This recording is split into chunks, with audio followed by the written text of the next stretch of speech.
Assalamualaikum warahmatullahi wabarakatuh. الفاتحة بنية الشفاء والصحة والعافية السلامة مع التوفيق والهداية وأن الله يرزقنا علما نافعا وعملا متقبلا ورزقا حلالا طيبا كثيرا مباركا فيه من غير تعب ولا نصب ولا مشقة إنك على كل شيء قدير. وإلى حضرة النبي المصطفى رسول الله محمد بن عبد الله صلى الله عليه وسلم وأزواجه وذريته وأهل بيته وأنصاره وأصحابه، ثم إلى أرواح الأنبياء والمرسلين والأولياء والشهداء والصالحين والأئمة المجتهدين والعلماء العاملين، خصوصا إلى روح سيدنا المهاجر إلى الله أحمد بن عيسى سيد الفقيه المقدم محمد بن علي بعلوي، ثم إلى روح الشيخ قدر الجيلاني، ثم إلى روح مؤلف هذا الكتاب إمام النووي البندني، ثم إلى روح كي صف النظامي، ثم إلى روح كي عبد الله الشافعي، ثم إلى روح كي عبد الراشد عبد الله الشافعي، ثم إلى روح أبي محمد بن علوي الحميد، ثم إلى روح أستاذ إسان بن شافعي الدين، ثم إلى روح سيد عبد الرحمن بن حاج أحمد سراء وأصولهم وفروعهم وذي الحقوق عليهم أجمعين، ثم إلى أرواح آبائنا وأمهاتنا وأجدادنا وجداتنا وأصحابنا وقرابتنا ولمن له حق علينا في جميع المسلمين والمسلمات والمؤمنين والمؤمنات، خصوصا إلى روح حاجي صوي بن حاجي وحسن، ثم إلى روح حاجي مرتع بن حاجي ساوي، ثم إلى روح حاجي متاسم بن حاجي مساوي، ثم إلى روح حاجي متمم بن حاجي ساوي، ثم إلى أرواح أهل جميع الحاضرين، ثم إلى أرواح أهل المسجد نور الهداية أن الله يتبسم بالرحمة والمغفرة لهم الفاتحة. أعوذ بالله من الشيطان الرجيم. بسم الله الرحمن الرحيم. الحمد لله رب العالمين الرحمن الرحيم مالك يوم الدين إياك نعبد وإياك نستعين اهدنا الصراط المستقيم صراط الذين أنعمت عليهم غير المغضوب عليهم ولا الضالين.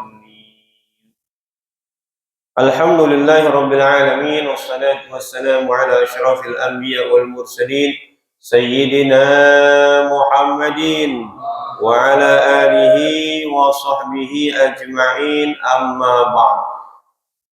Yang saya hormati para asatidzah, para hujjaj, tokoh masyarakat, para orang tua, bil khusus orang tua kita Bapak Haji Effendi Ali, Bapak Haji Ibrahim, Bapak Haji Badingo, Bapak Haji Masyudi, Bapak Zainuddin, Imam sholat subuh kita, Bapak Ustadz Insinyur Husain Fauzi, guru kita Bapak Ustadz Ali Zainal Abidin bin Haji Haidar Alwi, guru kita Ustadz Namin Setiawan, Bapak Haji Suhada, Bapak Marzuki, Bapak Abu Salim, Habib Zain Al-Munawar, Bapak Haji Abdul Aziz, Ketua Pembangunan tahap 3, Bapak Haji Bakhtiar, Ketua Bendahara Pembangunan tahap 1, 2, 3, Bapak Haji Warsono, Bapak Kelly, Bapak Haji Ismerli Herlan, Bapak Haji Gunawan, dan tukang beduk kita Bapak Hasan Sabu, seluruh jamaah, bapak-bapak, saudara-saudara, ibu-ibu yang mohon maaf tidak disebutkan satu persatu namanya, namun tidak mengurangi rasa ta'zim hormat saya kepada bapak saudara sekalian. Puji syukur kita panjatkan kehadirat Allah Subhanahu wa taala yang banyak memberikan kita nikmat iman, nikmat Islam, nikmat sehat wal afiyah, nikmat taufik wal hidayah, nikmat panjang umur, yang karena dengan nikmat itu semua kita hadir di Masjid Nurul Hidayah ini dalam rangka melaksanakan kewajiban kita, yakni sholat subuh yang kita laksanakan secara berjamaah, dilanjutkan dengan thalabul ilmi. Mudah-mudahan niat langkah kita ke tempat ini mendapatkan ridha, barakah, pahala dari Allah Subhanahu wa taala.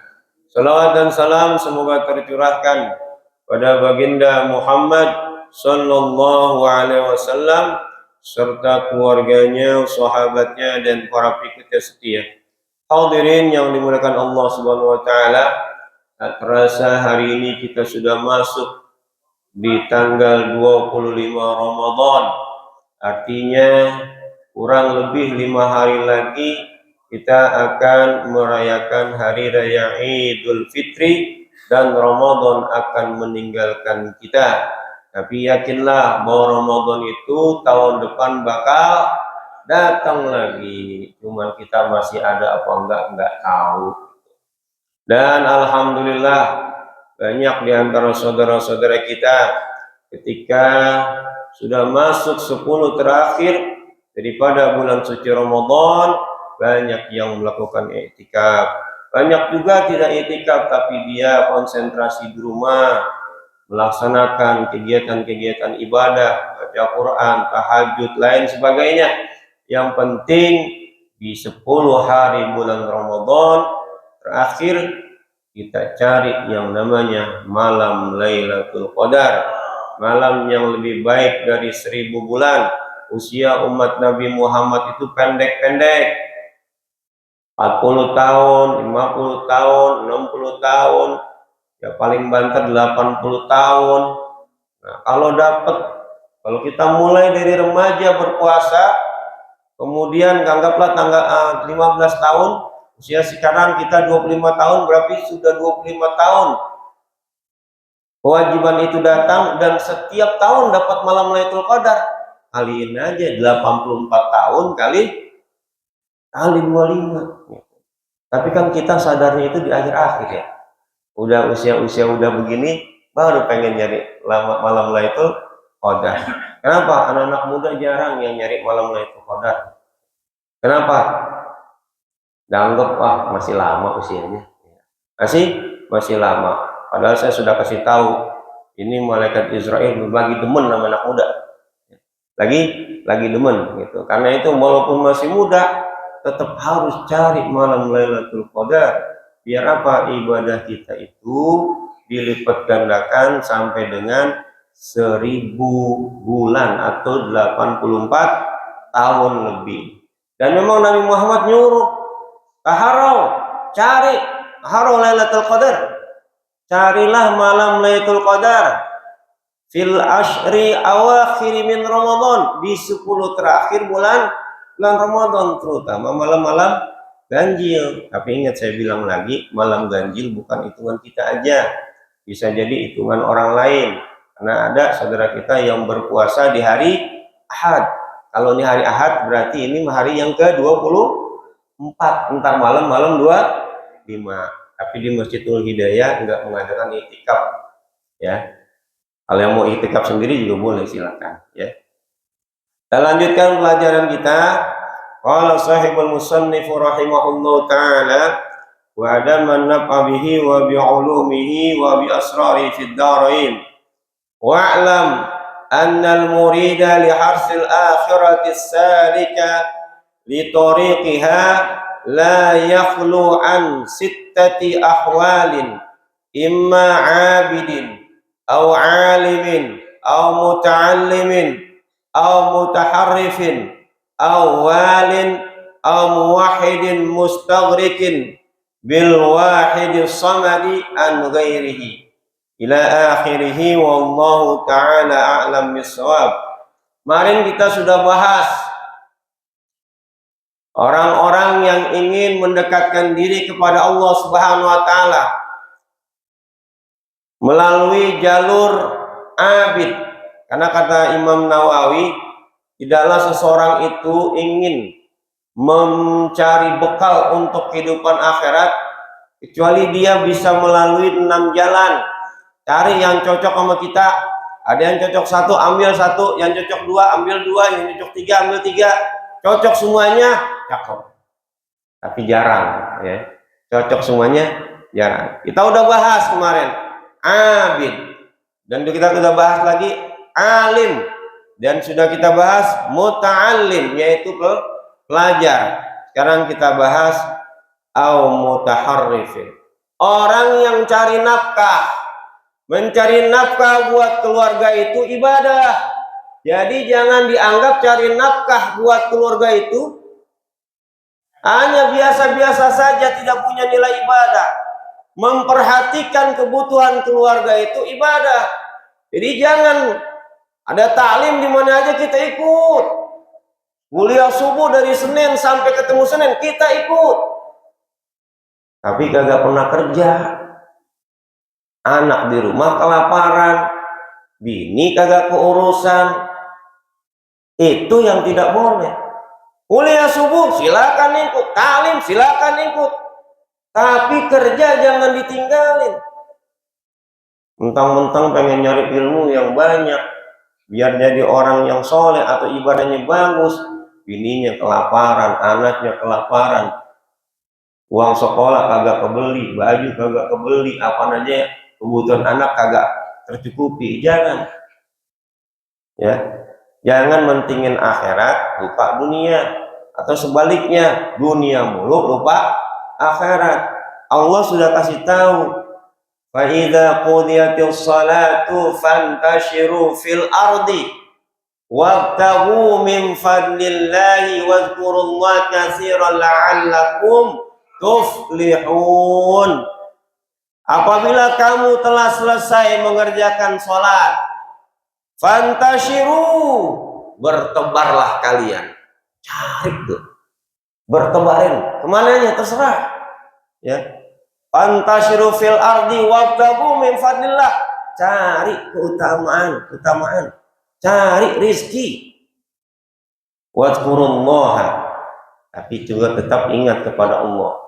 La'allakum tuflihun, agar kamu beruntung. Dan ayat disebutkan, wabtaghi fima ataqallahu darul akhirah wa la tansa nasibaka minad dunya. Carilah untuk bekal akhirat kamu, tapi jangan lupa dengan kehidupan dunia.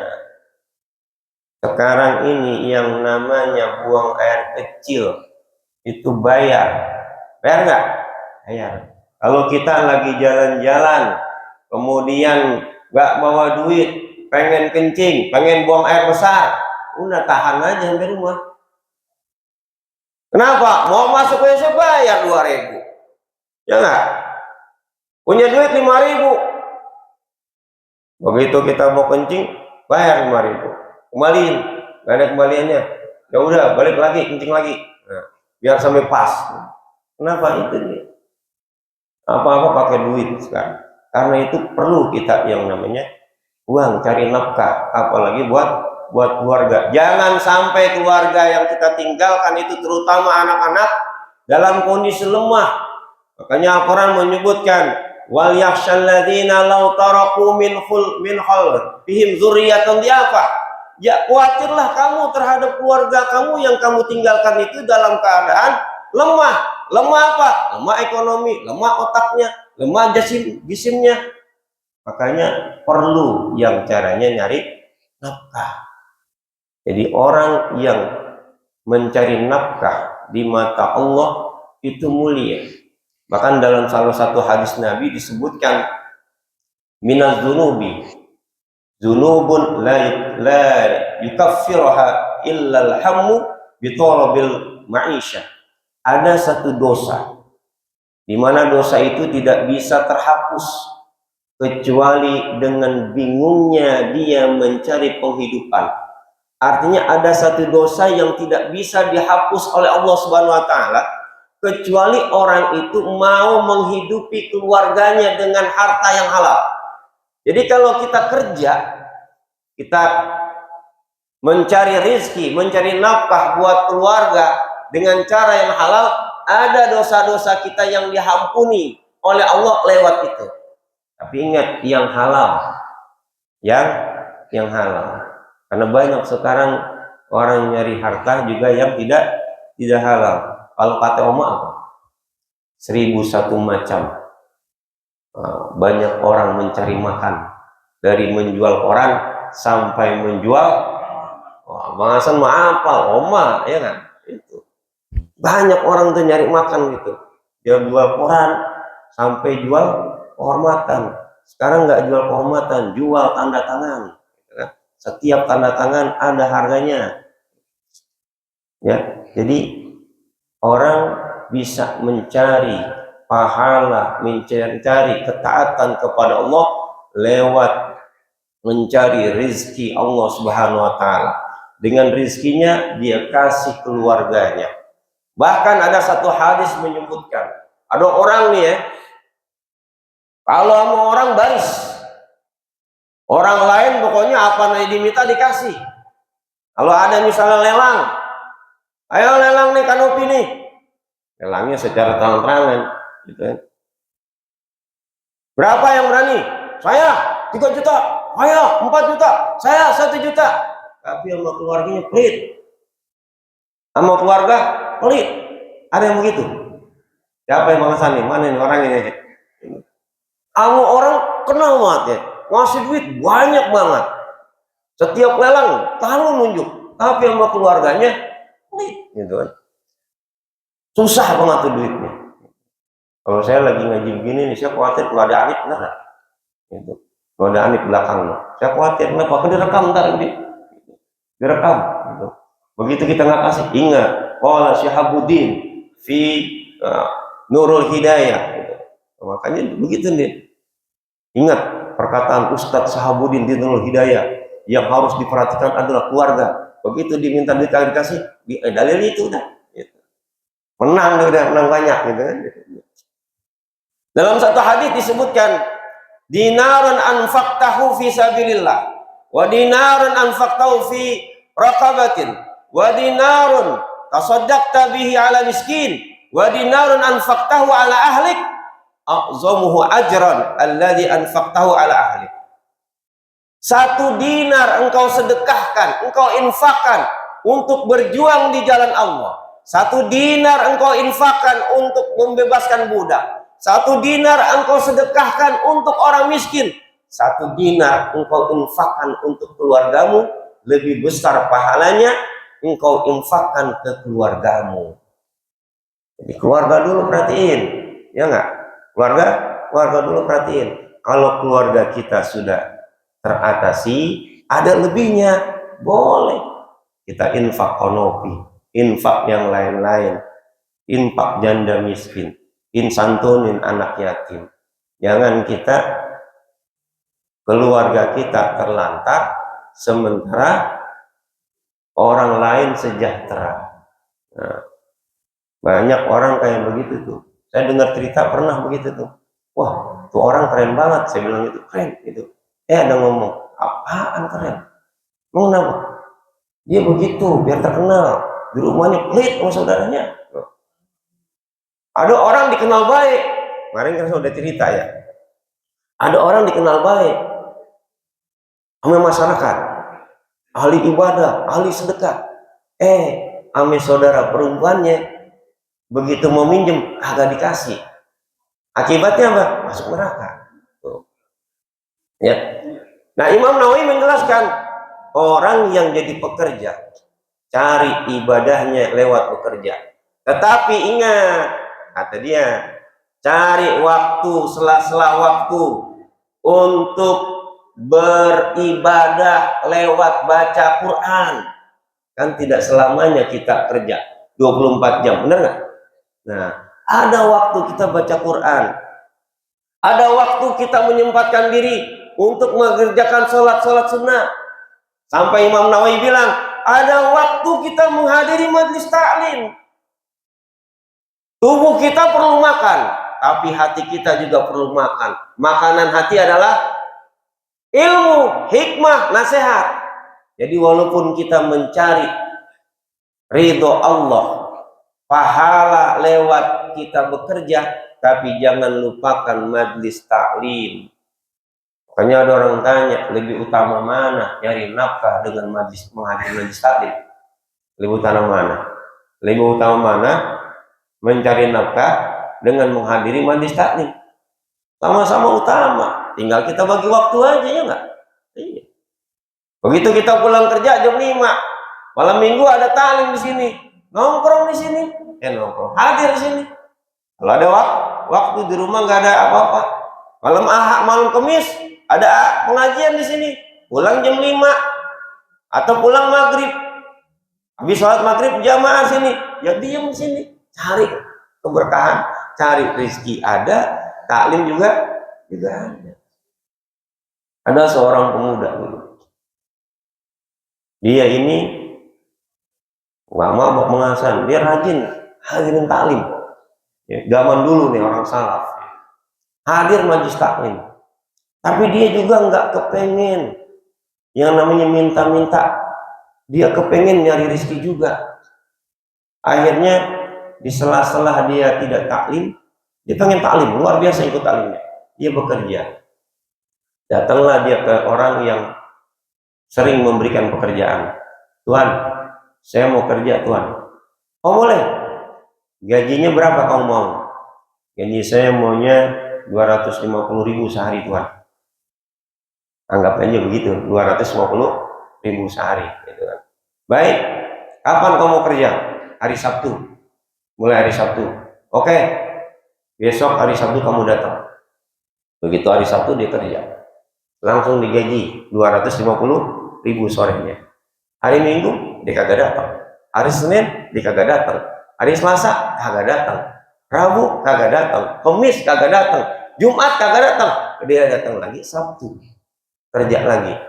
Ditanya sama Tuhan, kamu kenapa nggak datang ya hari Minggu, Senin, Selasa, kamu datang hari Sabtu? Kata dia, 250.000 ini cukup untuk saya hidup 6 hari. Jadi 6 hari itu saya nggak kerja. Kerjaan kamu apa? Saya menghadiri taklim, saya menghadiri majlis ilmu. 250 cukup buat saya makan. Kira-kira 250 cukup nggak buat makan sendiri aja ya? Enak muda, cukup nggak seminggu? Cukup lah, ya nggak? Sangat cukup ya. Apalagi kalau mas makan nasinya cuma pakai telur ceplok, ya nggak? Nasi telur ceplok, bisulan nanti ya. Cukup, sehingga dia hanya kerja cuma Sabtu saja untuk memperoleh harta agar dia bisa hidup, sisanya buat majlis taklim dia ikut. Dan itu berlangsung lama. Suatu ketika di hari Sabtu orang itu nggak datang, nggak hadir. Besoknya dicari sama tuannya. Kenapa nih tumben kagak datang? Akhirnya ketemu rumahnya. Ya, ternyata mulai dia hari Senin sampai hari Sabtu itu dia sakit. Nggak ikut taklim tapi sakit di rumah. Sakitnya sakit keras. Dan kayaknya sudah mau sakaratul maut. Akhirnya orang itu bilang, Tuan, saya titip sesuatu. Ini, tolong nanti kalau saya meninggal dunia, beri benda ini kepada khalifah. Itu masa khalifah soalnya. Beri benda ini kepada khalifah. Baik, nggak lama orang itu meninggal. Lalu dimakamkan. Suatu ketika rombongan khalifah kerajaan itu melintas. Nah, kebetulan nih, nggak perlu capek-capek kemana? Ke kerajaan, ada khalifah di situ. Akhirnya diberhentikan, lalu dia bilang, Tuan, khalifah, ada amanah yang mesti saya sampaikan. Amanah apa? Dari seorang pemuda. Ini, dia menyuruh saya, ketika dia sakit keras, menyuruh saya untuk memberikan benda ini kepada khalifah. Begitu diterima, khalifah ngenalin. Mana orang tersebut? Lalu diceritakan, bahwa orang tersebut bekerja sama saya setiap hari Sabtu. Selebihnya dia menuntut ilmu. Dan pada waktu sakit keras dia kasih ini. Orangnya di mana sekarang? Sudah kami makamkan, dia sudah meninggal dunia. Khalifahnya nangis. Nah, nangis gitu. Lalu yang pemberi pekerja itu nanya, kenapa Tuhan nangis? Ketahuilah, anak muda yang meninggal itu adalah putraku. Yang meninggal dunia adalah putraku. Bayangin tuh, orang dulu mencari harta itu nggak beratin orang tua. Ya. Mencari rezeki kagak beratin orang tua. Gitu. Nyari ilmu juga nggak beratin orang tua. Luar biasa tuh anak muda. Makanya kita ini jangan memisahkan atau mempertanyakan penting mana kerja dengan cari penting mana mencari nafkah dengan taklim. Dua-duanya penting. Cari sela-sela waktu ketika kita senggang untuk menghadiri taklim. Di sini orang kerja nggak selamanya kerja. Terkadang Sabtu Minggu libur. Ada kuliah Sabtu di Kebun Besar, ya enggak? Kita bisa hadir. Ada kuliah Sabtu, kuliah Ahad. Kalau jauh, ya cari yang dekat. Al-Iman ada, gitu kan? Kalau nggak mau kuliah subuhnya, bisa ba'da maghrib. Itu di Az-Zikrah ada ba'da maghrib, ya nggak? Saat Ali yang ngajak. Jadi ada waktu kita mengisi rohani kita. Ya. Yang ke selanjutnya, jalan kita mencari ma'rifatullah dan juga taat kepada Allah Subhanahu wa taala adalah dengan jalan awalin, menjadi pemangku jabatan, menjadi seorang pemimpin, jadi gubernur, jadi RT, jadi lurah, jadi camat, jadi menteri, jadi jaksa, jadi hakim. Orang yang punya jabatan, maka cara dia mendekatkan diri kepada Allah Subhanahu wa taala dengan memberikan pelayanan yang baik kepada masyarakat. Kalau kita ada maksiat di depan kita, kita paling demo. Ya enggak? Ada nih diskotik. Begitu di situ maksiat, ada minuman keras, ada pelacuran, kita protes, kita sweeping. Hari itu berhenti, besok ada lagi. Tapi kalau orang yang punya jabatan, begitu ketahuan itu ada maksiat, cukup dengan tanda tangannya tidak memberikan izin, berhenti nggak besoknya? Berhenti, pelan. Makanya penting pula bagi umat Islam memegang jabatan tertentu untuk mengurusi umat Islam, untuk menghapuskan berbagai macam maksiat. Alhamdulillah di Jakarta dulu ada pelacuran katanya kan itu. Begitu ditandatangan nama Pak Anies, berhenti. Orang demo kagak ada iniannya, nggak ada bekasnya. Tapi begitu tanda tangan, berhenti. Itulah ibadahnya. Ibadahnya para pemimpin. Ya. Dan yang terakhir adalah muwahhidin mustaghriqin, yaitu orang-orang yang membenamkan diri kepada Allah Subhanahu wa taala, fokus mengesahkan Allah Subhanahu wa taala dengan cara uzlah kadang. Nah, kita ini yang begini jarang dan hampir nggak bisa gitu ya. Jadi kita bisa mengambil di antara 5 jalan. Pertama, kita bisa menjadi abid. Kedua, kita bisa menjadi alim. Yang ketiga, kita bisa menjadi muta'allim. Kita bisa menjadi mutaharrifin. Dan yang terakhir, kita bisa menjadi walin. Tapi walin kita nggak mungkin. Ya, nggak mungkin. Kenapa? Ini udah pada, kalau yang masih muda masih mungkin. Ya, Ki Haji Gunawan nggak mungkin jadi presiden kali ya. Iya. Susah kali, apalagi gubernur ya, dari gubernur. Nah, kalau Pak RW masih bisa kali ya. RW masih bisa ya. Nah, jadi RW bisa gitu kan. Tapi kalau jadi gubernur tahu dah, ya nggak punya partai soalnya. Ya, posisi. Nah, kita bisa mengambil tuh berbagai manfaat. Bisa jadi abid, bisa jadi muta'alim, ya. Bisa jadi ahli ibadah sekaligus pelajar. Bisa jadi alim, bisa jadi abid, bisa jadi muta'alim, bisa jadi mutaharrifin. Kalau saat alim 4 aja bisa deh. Abid bisa, alim bisa, muta'alim dia juga masih belajar, muharib dia juga kerja, bisa. Ya, jadi kita ngambil jalan sebaik mungkin, sebanyak mungkin mencari bekal untuk kehidupan kita di akhirat kelak. Karena kehidupan di akhirat itu panjangnya luar biasa. Ya. Hadirin yang melakukan Allah Subhanahu Wa Taala. Mudah-mudahan apa yang saya sampaikan ini bermanfaat, terkhusus untuk diri saya sendiri dan jamaah pada umumnya. Kurang mohon maaf. Billahi taufiq wal hidayah. Assalamualaikum warahmatullahi wabarakatuh. Al-Fatihah. Bismillahirrahmanirrahim. Alhamdulillahirabbil alamin arrahmanir rahim. Iyyaka na'budu wa iyyaka nasta'in. Shiratal ladzina an'amta 'alaihim ghairil maghdubi 'alaihim. Allahumma hdina bi hudaika min kulli syarri aw sirata. Amin. Wa la tuwallina wa amin. Wa la taj'alna khalafa amraka wa 'asab. Amin. Wa hasbunallahu wa ni'mal wakeel. Ni'mal mawla wa ni'mal nasir. Rabbana atina fid dunya hasanah wa fil akhirati hasanah wa qina 'adzabannar. Amin. Sallallahu alaihi wa sallam wa alihi wa sahbihi. Alhamdulillahi rabbil alamin. Sallallahu alaihi wasallam. Bungit. Untuk ibu-ibu jangan pulang.